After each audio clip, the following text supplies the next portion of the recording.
নমস্কার বন্ধুরা, আজকের ডেইলি নিউজ পেপার অ্যানালাইসে আপনাদেরকে স্বাগত। আজকের তারিখ হলো 10ই আগস্ট 2026। এখানে আমার টেলিগ্রাম চ্যানেলটির লিঙ্কটি দেওয়া আছে। এই লিঙ্কটি প্রেস করে আমার টেলিগ্রাম চ্যানেলটি জয়েন করে নেবেন। সেখানে আমি এই পিডিএফটি সেন্ড করে দেবো এবং বিভিন্ন ধরনের স্টাডি ম্যাটেরিয়াল সেখানে আপলোড করে থাকি। সো চলো আজকের প্রথম আর্টিকেলটি শুরু করা যাক। আজকের প্রথম আর্টিকেলটি হলে আমাদের কনস্টিটিউশন অফ ইন্ডিয়ার থেকে আর্টিকেল 18। এই আর্টিকেল 18 হলো একটি ফান্ডামেন্টাল রাইট। আর এটা কি বলে? আর্টিকেল 18 হলো অ্যাবলিশন অফ টাইটেলস। মিনিং কি? এটার মিনিং কি? Article 18 ensure equality among citizens by abolishing titles which were a symbol of privilege during the colonial and monarchical regime. Example of titles not allowed: Rai Bahadur, Sir, Khan Bahadur, Lord, Nawab, Maharaja, CIE, OBE, etc. এগুলো মোট কথা ভারতের সংবিধান অনুযায়ী article 18 তে যে abolition of titles দেওয়া আছে সেটাই হচ্ছে যে ইকুয়ালিটি অ্যামং দি সিটিজেন, মানে নাগরিকের মধ্যে ইকুয়ালিটি তৈরি হবে বাই অ্যাবলিশিং টাইটেলস, মানে কেউ যেন কোনো টাইটেল ব্যবহার করতে পারে না, which was a symbol of privilege during the colonial and monarchical era, যেটা পুরনো দিনে সিম্বল হিসেবে ব্যবহার হয়েছিল। এতে কি কি প্রভিশন দেওয়া আছে? No titles to be conferred by the state, কোনো টাইটেলস কনফার্ড করা হবে না বাই দি স্টেটের দ্বারা। The state shall not confer any title to any citizen, মানে স্টেট কোনো সিটিজেনকে কোনো টাইটেল দিবে না। No citizen to accept title from foreign state, কোনো সিটিজেন টাইটেল নিতে পারবে না ফরেন স্টেট থেকে। No citizen shall accept any title from any foreign state. No person holding office of profit two accept title, কোনো person no person holding any office of profit under the state shall accept any title, মানে কোনো, মনে করো তুমি কোনো একটি সরকারি কর্মচারী অফিস অফ প্রফিট হোল্ড করো, তখন তুমি কোনো টাইটেল অ্যাকসেপ্ট করতে পারবে না। Military or academic distinction not affected, nothing in this article shall prevent the state from কনফারিং military or academic distinction.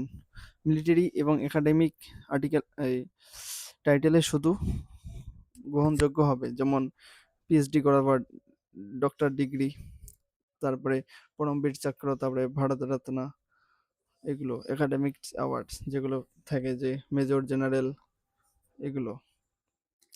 কি points: ensure equality and remove social hierarchy, promotes the idea of republic not a monarchy based on the principle of dignity of the individual. Related articles: preamble, India is a sovereign socialist secular democratic republic. Article 40, equality before law and equal protection of the law allowed under article 18 clause 4. The state can confer military and or academic distinctions such as Parambir Chakra, Bharat Ratna, PhD degree, academic awards, etc. এই হলো evolution of titles. তাহলে পরে আর্টিকেলে যাওয়া যাক। পরের আর্টিকেলটি about the solicitor general of India, the top law officer of the government of India. The Solicitor General of India is the highest law officer after the Attorney General. Attorney General এর পরের পদটি হচ্ছে, যেটা highest law officer আছে সেটাই হলো solicitor general. He is the chief legal adviser of the government of India in the supreme court. Supreme কোর্টের মধ্যে চিফ লিগাল যে অ্যাডভাইজার থাকে ভারত সরকারের, সেটাই হলো solicitor general of India. He assist the attorney general in the conduct of cases and represent the government of India in the Supreme Court. Government of ইন্ডিয়াকে supreme কোর্টে represent করে এবং বিভিন্ন ধরনের কর্মক্ষেত্রে অ্যাটর্নি জেনারেলকে সাহায্য করে। Who is this solicitor general of India? The solicitor general of India is the second highest law officer of India.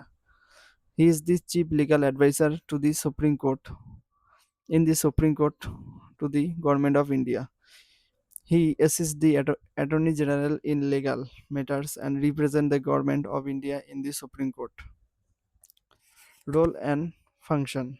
তার আগে আমরা অ্যাপয়েন্টমেন্টটা দেখে নিই। Appointed by the president of India under article 76 of the constitution.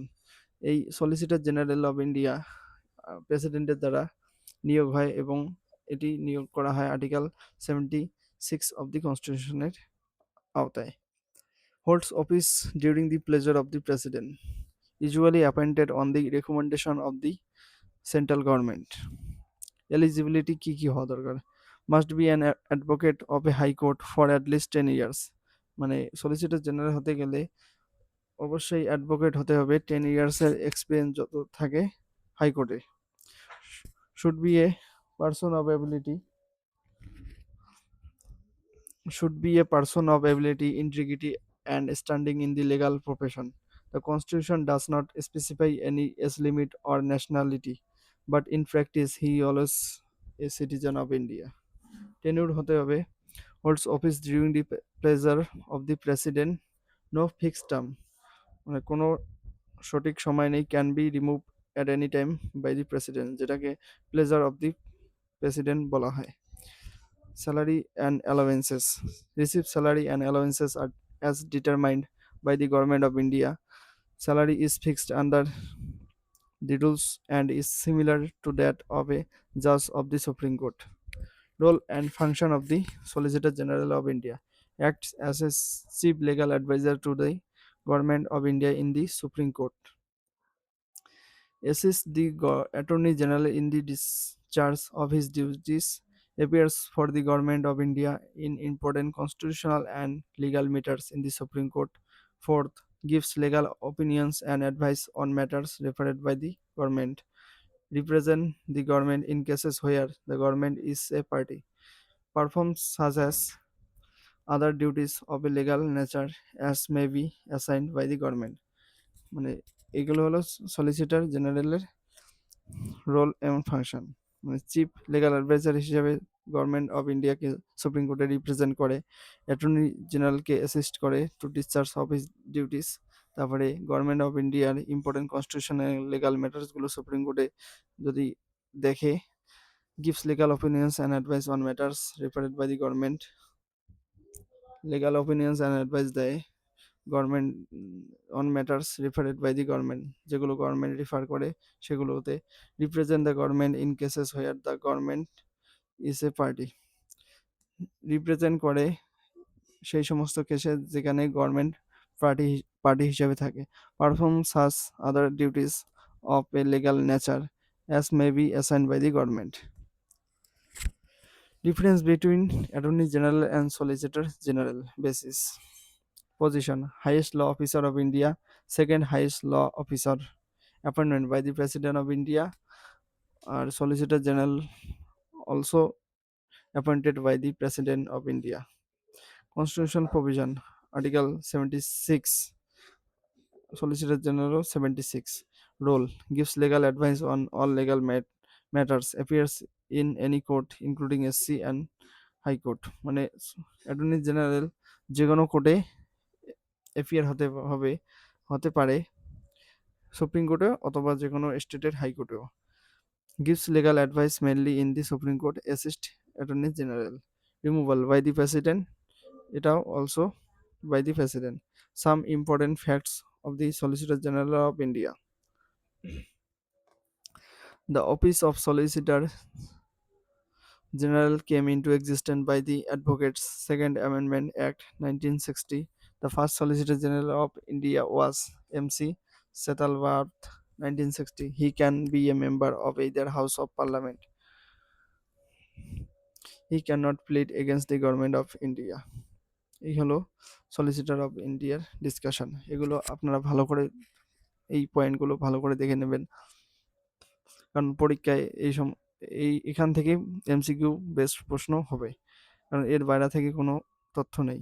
যদি static লেভেলে আসে তখন এখান থেকে হবে, কিন্তু কারেন্ট বেসে যখন সলিসিটর জেনারেল থাকবে তখনও কি হবে বলতো, তখনও স্ট্যাটিক পার্টটাই তারা বেশি করে, স্ট্যাটিক পার্ট থেকেই প্রশ্ন দেবে। তখন এই এই স্লাইডটা যদি আপনারা ভালো করে রিভাইজ করে থাকেন তখন আপনারা ওই প্রশ্নগুলিকে ট্যাকেল করতে সক্ষম হবেন।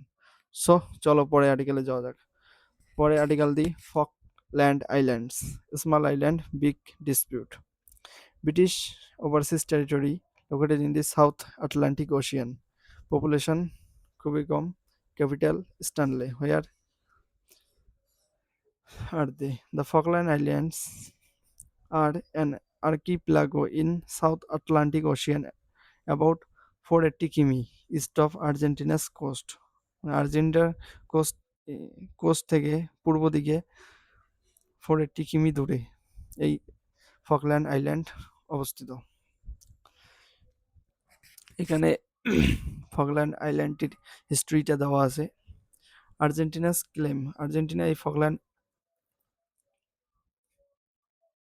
আইল্যান্ডটি ক্লেম করে। আর্জেন্টিনা কলস দি island Islas Malvinas, claims the island are part of its territory based on historical, geographic and legal arguments.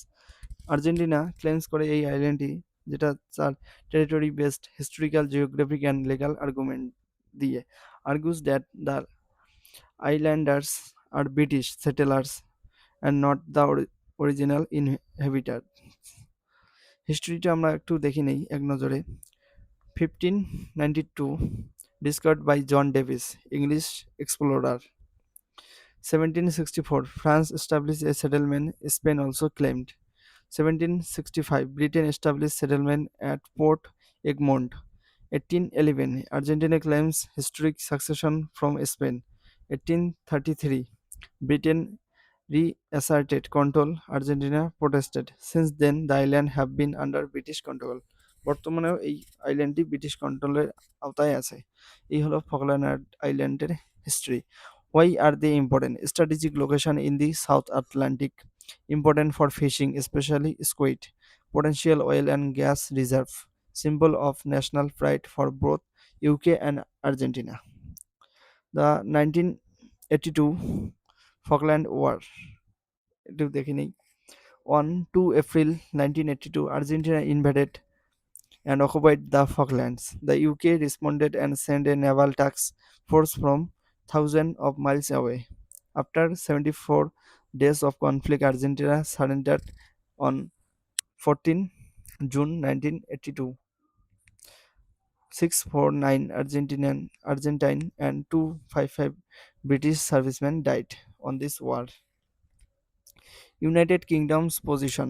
The UK maintains that it has sovereignty over the island. The people of the Falkland wish to remain British. A 2013 referendum showed that 99.8% of islanders voted to remain a British overseas territory. মানে 2013 সালে একটি referendum করা হয় যেখানে 99.8% লোকেই British overseas territory আন্ডারে থাকতে ইচ্ছা জ্ঞাপন করেছিল। That is called referendum. The people, Falkland Islanders, are largely of British descent. They have their own elected government and way of life. They use the Falkland pound and speak English. Economy: fishing, squid, king crab, sheep, farming, wool, tourism, wildlife, nature, potential oil and gas resources.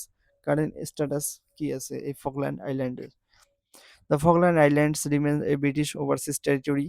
Argentina continues to claim them diplomatically. The issue remains unresolved but peaceful since 1982. এই হলো Falkland islands discussion. এরপর পরে আর্টিকেলে যাওয়া যাক।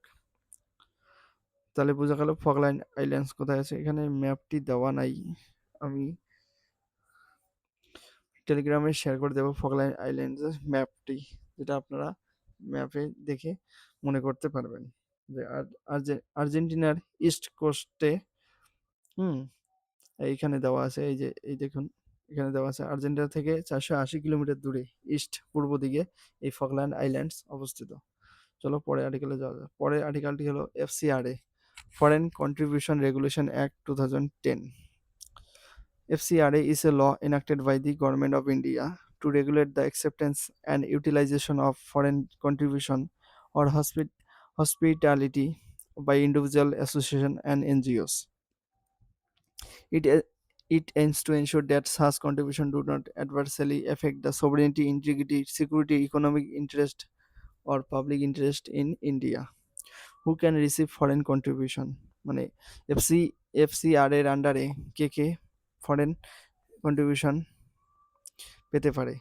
Registered under FCRA society registration act 1860, public trust act 1882, companies act 2013 section 8, entities association not registered but have definite culture, economic, educational, religious or social program. Note: individual cannot receive foreign contribution. Key provision: mandatory registration under FCRA. Foreign contribution can be accepted only in designated bank accounts. Utilization only for the purpose for which it is received. Maintenance of proper accounts and records. Submission of annual return to the government. Prior permission required to transfer of funds to their association. What is foreign contribution? Any donation, delivery, or transfer made by a foreign source of any currency, security, or article. Any article of any value, any service, including hospitality. Legal basis এখানে দেওয়া আছে, সেটা আপনারা দেখে নেবেন। এটি ministry of home অ্যাফেয়ার্সের আন্ডারে আসে, government of India. Penalties for violation: suspension, cancellation of registration. যদি এফসিআর এর আন্ডারে আপনার রেজিস্ট্রেশন ক্যান্সেল হয়ে যায়, তাহলে আপনি আর বিদেশ থেকে ফরেন কন্ট্রিবিউশন নিতে পারবেন না। Heavy monetary penalties, imprisonment up to 7 years।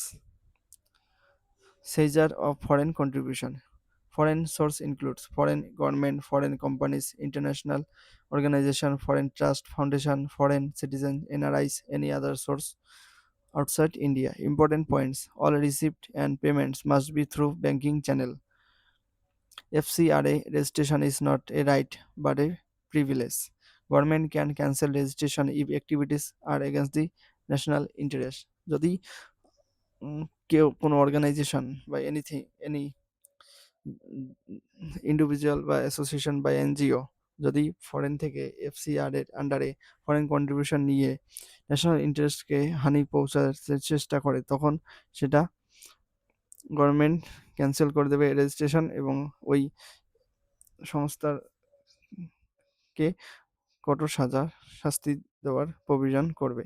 NGOs must display FCRA registration number on their website and materials. How to apply for FCRA registration, এটা আপনার জানা দরকার নাই। এই হলো FCRA, foreign contribution regulation act 2010। এটা এই বছরে কিছুদিন আগে একটি অ্যামেন্ডমেন্ট বিল এসেছিল, যেটা পাস হওয়ার পর আমরা আবার ডিসকাশন করব। আপনাদেরকে আমি শুধু এফসিআরএ সম্পর্কে একটি ব্রড ধারণা দিলাম। সো চলো পরে আর্টিকেলে যাওয়া যাক। পরে আর্টিকেলটা হলো Birsa 101, building inform responsible sensitive and active citizens. Inspired by Birsa Munda, the great tribal freedom fighter and champion of tribal rights. What is Birsa 101? Birsa 101 is a residential education program for tribal students. It is run by the Ministry of Tribal Affairs, Government of India. The aim is to prepare students for high quality education and competitive examination.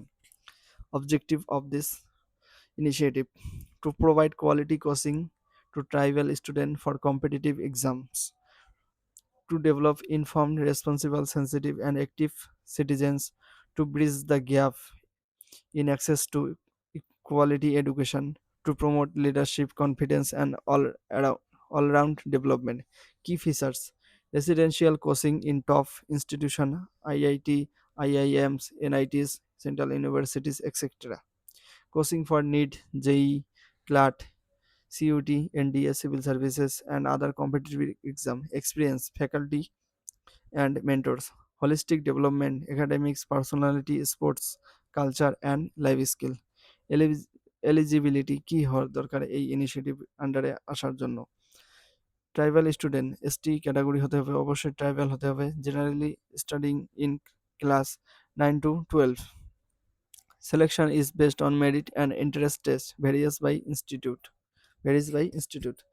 মানে এখানে selection পাওয়ার জন্য একটা interest test হবে এবং অন্যান্য institution আলাদা আলাদা criteria দেওয়া থাকবে। Institution under Birsa 101: IIT, IIMs, NITs, Central Central University's Eklavya Model Residential School. Other premier institutions across India. Impact: empowering tribal growth, enhancing access to quality education, creating future leaders and professionals, building a stronger, inclusive, and self-reliant India. Students can apply online through the official portal of Ministry of Tribal Affairs or through Birsa 101 partner institution. Educate, empower, excel. Birsa 101 empowering tribal youth for a brighter tomorrow. এই হলো Birsa 101 initiative. So পরে article যাই। India and Italy defence pact. India and Italy have signed a defense cooperation agreement to enhance defense ties, promote collaboration, and work together for regional and global security.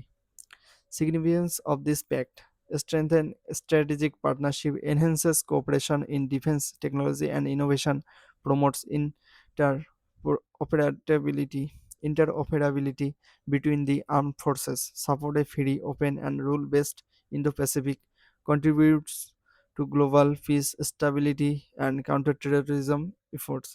Key areas of cooperation: joint military exercises, exchange of defense delegation, defense industry collaboration, research and development (R&D), maritime security, cyber security, counter-terrorism cooperation, logistic exports, and information sharing.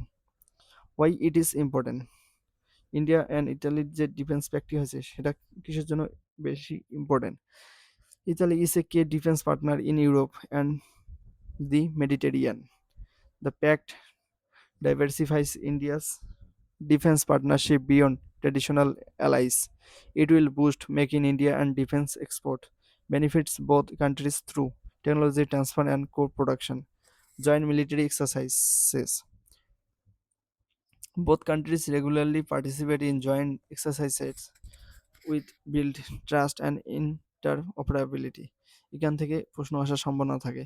Exercise Milan navy India ইতালির মধ্যে, exercise বারুনা navy India and ইতালির মধ্যে, exercise শক্তি আর্মির মধ্যে Indian army এবং Italian army, exercise আস্ত্রা Hind এয়ারফোর্সের মধ্যে।